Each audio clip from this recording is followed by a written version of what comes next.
Today I'm making a BLT sandwich, but just regular bacon, lettuce and tomatoes get a twist when I'm making it.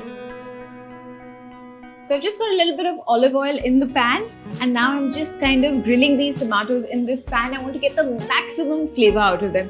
Usually you'll always use tomatoes raw just as is, but I just want to add that little added dimension of cooked, slightly charred tomatoes. Okay, so the tomatoes are looking lovely, and now I'm going to cook the bacon. You can do this in the oven, but it's just easier this way. I've got very little oil in the pan.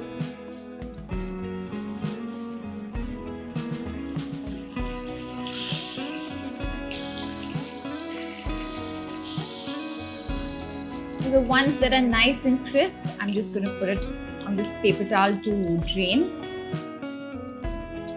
Now all we have to do is just put together this sandwich. So we've got some mayo here. You don't need too much. I'm just going to spread this on the bread. Just a dash of this Worcester sauce and no more. Otherwise it's just going to overpower all the other flavors of the bacon especially. So now on the bread. And I'm making it as is. If you like, you can toast this bread, you can grill it. It's nice any which way. It's just such a classic sandwich. Now the first layer is of lettuce. I always like to leave the stalk out.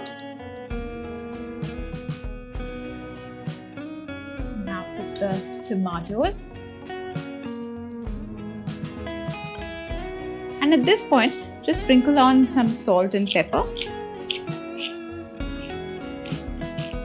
Now I'm going to put the bacon.